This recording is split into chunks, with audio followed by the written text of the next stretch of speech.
the gap, standing for Jesus, standing in the gap for family and friends, standing in the gap, one love for all, so we all can make it in. One of the things that we have instituted in this ministry is to keep you up on current events. We call it GAT News. And the reason for that is God put us in this world, not to hide from the world, but to involve ourselves in the world, and especially to spread the gospel, the good news to the people in the world. And you can't do that if you don't understand what's going on in the world. And so we've dedicated a portion of our study to GAT News. What's happening today? And this is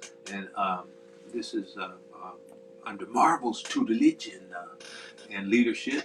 And she always has something good to go, because if you've been following the news, there's so much happening in the news. And so we're going to see what she picked out of there this week, so we'll know what's going on. What's going on, Marvel? I'm back, y'all. So we've been all embroiled in all the politics. A lot of excitement happening in politics, of course. But we also want to know what's happening on the world stage. And we've got two raging wars that are prominent. They're not the only ones, but they're prominent. And one is what's going on in Ukraine. And I bet you all did not know what's going on with Ukraine and Russia. So I'm going to tell you all about it.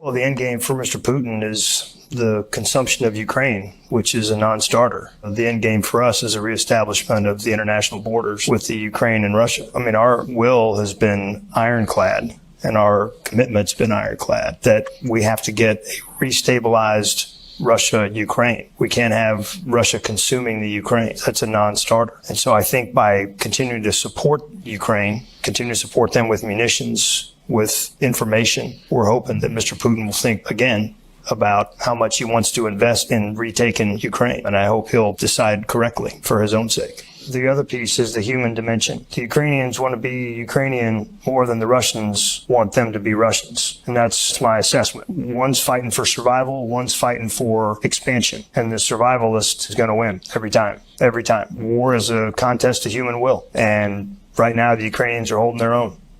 Now, Ukraine sent a fleet of drones to attack Moscow last night in the biggest aerial assault on the Russian capital since the 2022 invasion. 11 drones were shot down by Russian air defences, but the attack forced 3 airports around Moscow to restrict flights for 4 hours overnight. It was part of a wider attack, Russia saying that it destroyed a total of 45 drones that targeted several other regions as well as Moscow. Now, this comes as Ukrainian troops continue their fight on Russian soil following the dramatic ground invasion of the Kursk region on August 6th. Well, let's talk to Michael Clark, former Director General at RUSI and Professor of Defence Studies at King's College. Michael, thank you for giving us your time. Yeah, no problem. Michael, what was the purpose of this attack? Ukraine surely would have known that those drones would inflict very little damage if even they were able to get past the Russian air defences. Yeah, but two things. One is that they got to Moscow, whereas they ought to have been shot down a lot earlier. And two, as you said in your report, in your intro, they closed 3 airports for a while. I mean, you know what it's like when Heathrow closes for a couple of hours. The backup for the rest of the day and into the following day sometimes is quite inconvenient. So it's a way of bringing home to the Russian public that you can't pretend you're not fighting a war. To inconvenience the public, to remind them. And also, the Ukrainians might have hoped that they'll get lucky with 1 or 2 drones and that they would be able to hit a valuable military target. That doesn't seem to have happened, but I think they'll be happy enough from their point of view if they've got the publicity and the recognition of the fact that they fired at least 45 drones last night at places, not just Moscow, but Bryansk and Belgorod, Kaluga, Tula, and quite a lot of places were hit, or at least were attacked. And I think they want to show the Russians that they're capable of doing that all the way into Russia and all the way along their common frontier. This video shows a group of Russian soldiers surrendering to Ukrainian troops outside the Russian border town of Sudzha. The surrender came during Kyiv's biggest attack on Russian soil to date. Ukrainian forces have managed to push at least a dozen miles into Russia in just a few days, which has been a huge shock for Russia and for the West. Місто контролюється збройними силами України. In the first few days after the incursion, many details were unclear. The journal verified social media footage, analysed satellite images, and spoke to land warfare experts to understand how Ukraine managed to pull off one of its most ambitious operations in this war. So this is a full-fledged, mechanized incursion into Russia, the first since 1941. The offensive took place in the border region of Kursk, which sits on a stretch of some 300 miles of the Ukraine-Russian border, relatively unscathed by the war. Thanks. Yeah, well, we visited a town called Sudzha, which is the largest town inside Russia that's now under Ukrainian control. It used to be home to about 5,000 people, and by road it's just about 7 kilometers from the Ukrainian border. So in one sense, not very far, but of course in another sense it's a completely different world, and it's been cut off for 2.5 years. That border, which used to be relatively open, has been sealed tightly shut, and the two sides have been trading missiles and artillery. As we know, Ukraine's been under ferocious bombardment.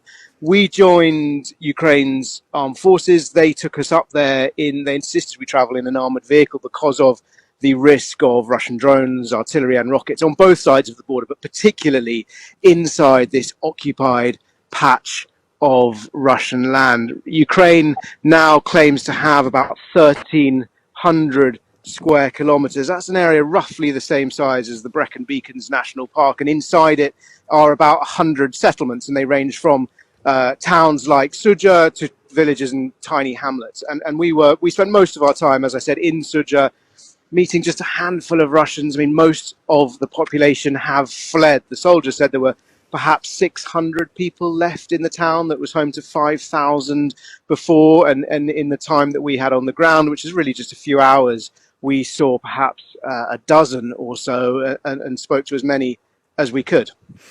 Ukraine has to find innovative ways to fight the battle, and that's what they're doing with this incursion. It's militarily, it doesn't actually make a great deal of sense because you're diverting troops away from the main effort. Why would you do that? Politically, it plays to the center of gravity of President Putin. Centers of gravity being things that the one of the combatants just doesn't want to lose. And if Putin knows he's actually put in power by the oligarchs, the power base, if they think there's any chance of this war being lost, they are not currently able to holiday in Paris. They're not able to go across to London.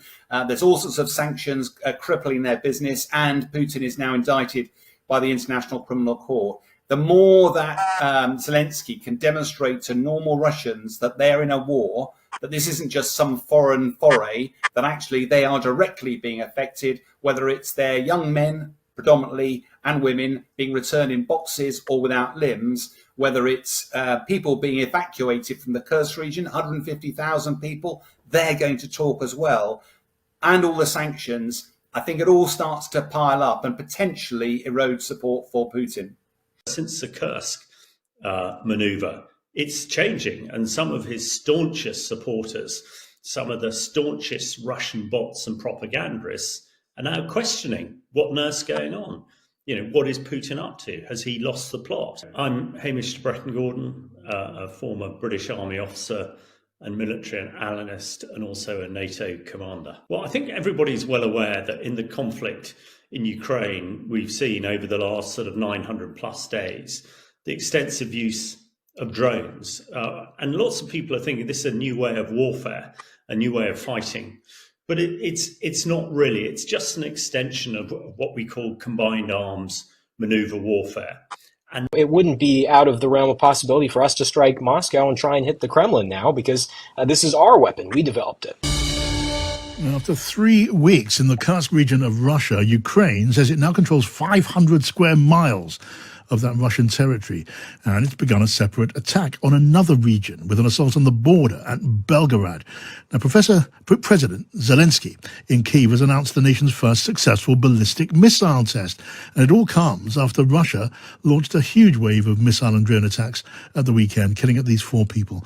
Let's talk to Zach Anders, who is in the Kursk region. Hello to you, Zach. Hello. How are you, John? I'm well, Zach. Hope you're well, and thank you for joining us again. Can I ask you first about the test of Ukraine's first ballistic missile? What is the significance of that to you? And, you know, Ukraine has been saying for the duration of this war that they want to use Western weapons to strike targets deep in Russian territory. The Biden administration has not wanted to see this happen because it would escalate this conflict, and obviously Russia would interpret this, push this forward out on the world stage as we are being hit by American-made weapons. We're essentially at war with America, which they've said in roundabout ways, throughout the course of this conflict. But the radio. And one of the guests the other day made a really great comparison about World War I. I mean, we've seen the Ukrainian front lines frozen in a lot of places, but what led to the end of World War I was Allied forces bursting through the lines, marching, I think it was 20 miles in 24 hours, and they had for the first time entered into German territories, the first time that the Allies went into German territory through this huge offensive, and they sprinted through, and that eventually led to the end of the war, World War I think about 100 days later. What is your reaction to Ukraine's advances into Russian territory? Well, it's kind of remarkable that the Russian response has been so paltry that not only are they not pushing the Ukrainians out, but they can't seem to stop their advances.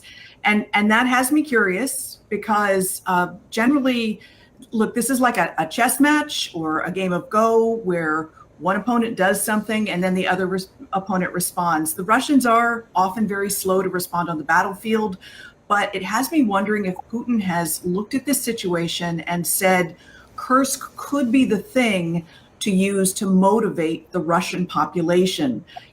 What is Zelensky's endgame here with this push into Russia? We really don't know. Beyond what he said out loud is that they want to create a buffer zone. There were thousands of attacks that were being launched from the Kursk territory into Ukraine, enabling Russian advances. So to have some sort of buffer, if they can keep it, could be very valuable to heading off some of those attacks in the future.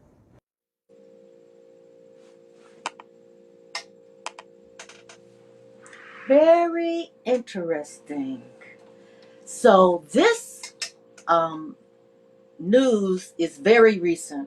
Just this month, Ukraine has actually captured, I think it's up to 500 square miles of Russian territory that borders along Ukraine.